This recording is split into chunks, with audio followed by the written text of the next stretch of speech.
Mortal Kombat for the Sega Game Gear is way better than the Game Boy version of the same game. For one thing, the game moves much quicker and controls are a lot more responsive, so pulling off even the simplest of special moves is not as much of a chore as it was on the Game Boy. You have a punch button, a kick button, and the start button serves as a block button.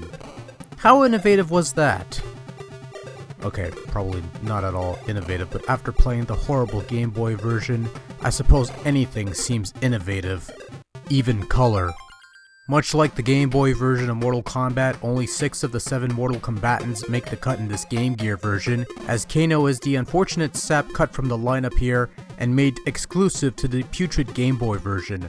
On the other hand, Johnny Cage and his immortal Nut Punch made the cut here, for whatever that's worth. So much like the original arcade game, you pick a mortal combatant and you fight the other 5, then partake in a mirror match and 3 endurance rounds before taking on the 4-armed Grand Champion Goro and evil sorcerer Shang Tsung. Unlike the Game Boy version, you're given a skill select setting to toggle the overall effectiveness of your opponents, and the game does put up a decent challenge for the most part.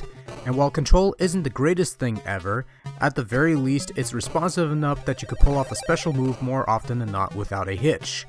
Well, most of the time at least.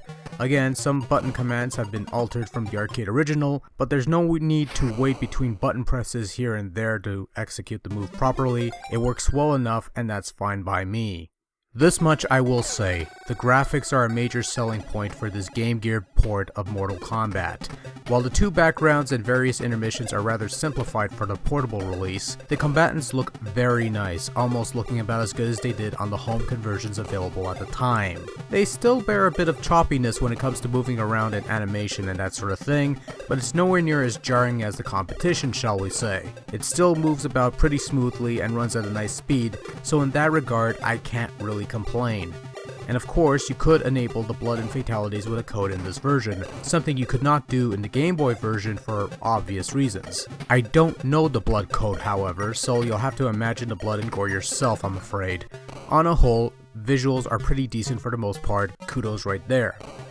Sound, on the other hand, is another story entirely. Obviously, there are no voice bites. What few sound effects are there are not that noticeable, and the music tracks are just horrible. Sure, it sounds somewhat more tolerable than the Game Boy version, which isn't saying much.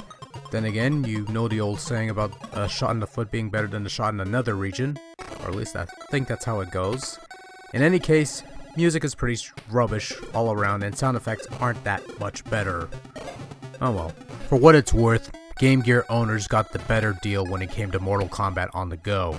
Not only did it look better than the Game Boy version, but it also played better and was somewhat more responsive. Mind you, it's not the preferred version of the game worth playing, but Mortal Kombat on the Game Gear does hold its own as a competent conversion of the arcade game, and for that alone, it might be worth a couple bucks to add to the pile of Game Gear or Mortal Kombat stuff.